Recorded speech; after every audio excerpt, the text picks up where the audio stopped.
Very good morning students. Friend, आज हम coordination compound की कुछ डेफिनेशंस रहती हैं जो आज हम कंप्लीट कर लेंगे। ठीक है, तो सबसे पहले देखिए हमारे पास आता है एम्बीडेंटेड लिगेंड। ठीक है, सबसे फर्स्ट हमारे पास क्या आता है? एम्बीडेंटेड लिगेंड। एम्बीडेंटेड लिगेंड। तो स्टूडेंट देखिए एम्बीडेंटेड लिगेंड क्या होता है कि इसमें दोनों ही डोनर एटम होते हैं। ठीक है, मतलब दो जो एटम्स हैं वो क्या है कि दोनों ही लिगेंड में जो होते हैं दोनों ही क्या है, डोनर एटम है, लेकिन एक कोऑर्डिनेट बॉन्ड से जो है सेंट्रल मेटल के साथ अटैच होता है, उसे हम क्या कहते हैं? एम्बीडेंटेड लिगेंड कहते हैं। समझ में आया फ्रेंड? क्या होते हैं इसमें? दोनों ही डोनर एटम होते हैं, यानी कि दोनों ही कोऑर्डिनेट बॉन्ड बना सकते हैं, बट सिर्फ एक जो एटम है वो क्या बनाता है? कोऑर्डिनेट बॉन्ड बनाता है। किसके साथ? सेंट्रल मेटल एटम के साथ। उसे हम क्या कहते हैं? एम्बीडेंटेड लिगेंड कहते हैं। तो नोट डाउन करो definition. The ligand having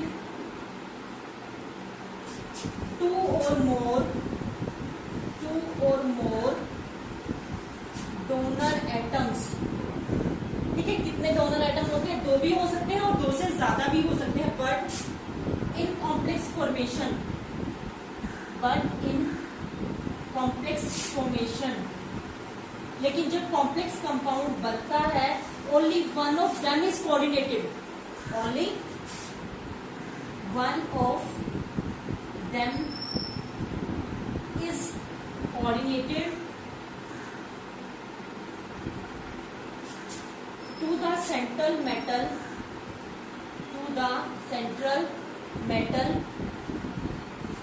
such ligands are known as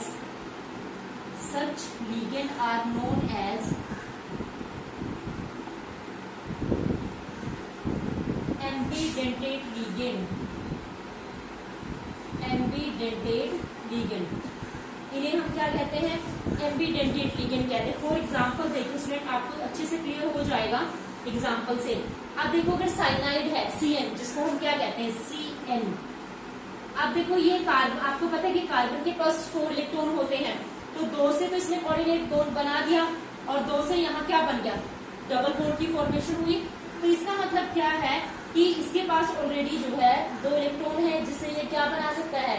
coordinate bond बना सकता है। CN के ऊपर नेगेटिव चार्ज होता है ना, तो -1 से जो है नाइट्रोजन के इलेक्ट्रॉन्स भी क्या हो जाएंगे? बैलेंस हो जाएंगे। अब देखिए अगर यही ऐसे बॉन्ड बना ले, आपको पता है इसको क्या कहते हैं?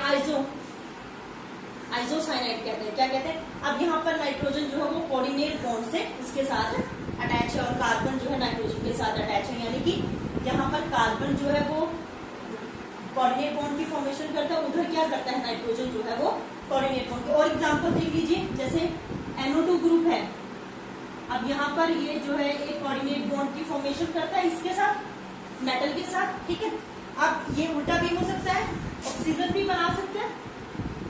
ठीक है, ऑक्सीजन क्या बना सकता है? ऑक्सीजन जो है वो कोऑर्डिनेट बॉन्ड की फॉर्मेशन कर सकता है, तो ये क्या करता है? कोऑर्डिनेट बॉन्ड इसके साथ बना लेता है। ठीक है स्टूडेंट, समझ में आ गया?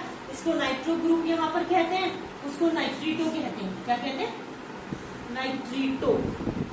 क्या कहा जाता है उसको? नाइट्रीटो कहा जाता है। समझ में आ गया? और एग्जांपल देख लीजिए, जैसे यहाँ पर HCN ग्रुप है। आपको पता है सल्फर होता है, सल्फर के पास जो है इलेक्ट्रॉन होते हैं, तो सल्फर कोऑर्डिनेट हो जाता है, जिसको हम क्या कहते हैं? थायोसाइनेटो। क्या कहा जाता है इसको? थायोसाइनेटो। अब यहाँ पर क्या होगा? NC ग्रुप जो है, N ग्रुप जो है यहाँ कोऑर्डिनेट बॉन्ड बनाएगा। ठीक है, तो देखिए ये क्या हो जाएगा? आइसोथायोसाइनेटो। इसको नोट डाउन कर ले।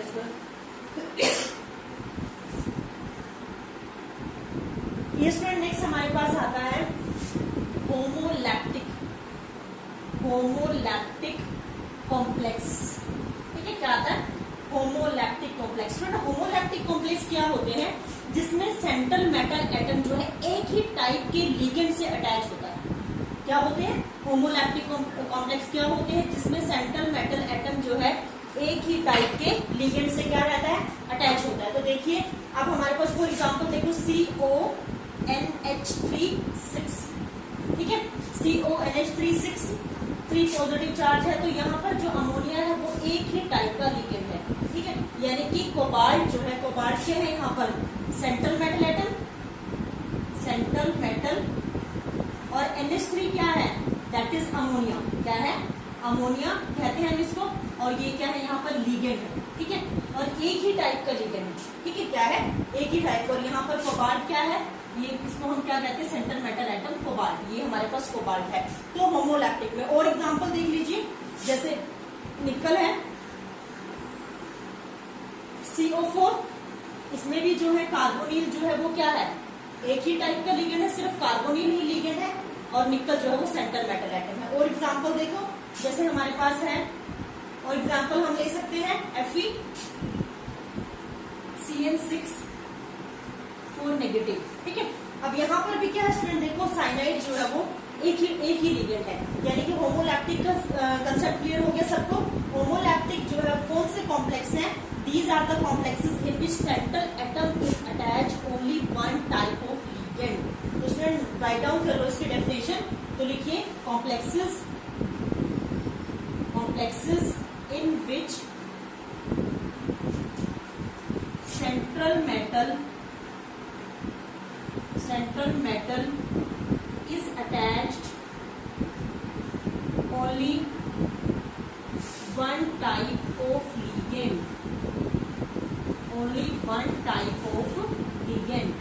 is called homolactic complex, homolactic complex. Clear हो गया स्टूडेंट, सबको अच्छे से क्लियर हो गया, विद एग्जांपल क्लियर हो गया। तो इसको नोट डाउन कर लीजिए कि हमारे पास होमोलैक्टिक कॉम्प्लेक्स कौन से होते हैं, जल्दी से नोट डाउन करें इसको। अब नेक्स्ट आता है हमारे पास हेट्रोलैक्टिक कॉम्प्लेक्स। कौन सा कॉम्प्लेक्स आता है, हेट्रोलैक्टिक कॉम्प्लेक्स। तो देखिए सेकेंड हेट्रोलैक्टिक कॉम्प्लेक्स, इसका ऑपोजिट हो जाएगा ये कि ये 2 और मोर देन, ठीक है, यानी कि एक से ज्यादा लिगेंड से जो है ये क्या होगा, अटैच होगा, यानी कि in which central atom is attach more than one ligand. तो एग्जांपल स्टूडेंट देखिए, एग्जांपल से क्लियर हो जाएगा। जैसे यहाँ पर ये Cr क्या है, ब्रोमीन है, और ये NH3 दैट इज अमोनिया, क्या है ये, अमोनिया है, ठीक है, और Br ब्रोमीन। अब यहाँ पर कितने लिगेंड हुए, स्टूडेंट्स बताएंगे कितने हैं, NH3 अमोनिया एक लिगेंड हो गया, और ब्रोमीन जो है वो सेकेंड लिगेंड हो गया, ठीक है। यानी कि यहाँ पर सेंट्रल मेटल एटम तो एक ही है, लेकिन लिगेंड कितने हैं, 2 है। और एग्जांपल देखो, जैसे हमारे पास that is a cobalt, CO क्या है, कोबाल्ट है, ठीक है। यहाँ पर आपके पास NH3 4 और ये Cl2, ठीक है, और उसके ऊपर चार्ज कितना है, पॉजिटिव चार्ज है। तो देखिए स्टूडेंट यहाँ पर ये अमोनिया है, NH3 एक लिगेंड ये हो गया, और Cl2 जो है वो क्या हो गया, दूसरा लिगेंड हो गया। तो समझ में आया, हेट्रोलैक्टिक कॉम्प्लेक्स क्लियर हो गया सबको। तो डेफिनेशन नोट डाउन कर लीजिए, लिखिए the complexes in which central metal atom is attached more than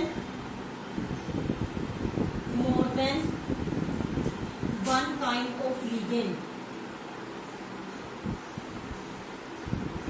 ठीक है, वन काइंड ऑफ लिगेंड, एक से ज्यादा जो है वो क्या होगा, लिगेंड से अटैच होगा, ठीक है, समझ में आया। 2 भी हो सकते हैं, और 2 और मोर, यू कैन राइट हियर 2 और मोर, ठीक है, 2 और मोर kind of ligand, that is known as, this is known as heteroleptic, क्या कहते हैं हम इसको, हेट्रोलेप्टिक कॉम्प्लेक्स। सबको समझ में आया स्टूडेंट, क्लियर हो गया अच्छे से, होमोलैप्टिक और हेट्रोलैप्टिक। तो जल्दी से इसको नोट डाउन कीजिए, उसके बाद हम नेक्स्ट डेफिनेशन को करते हैं।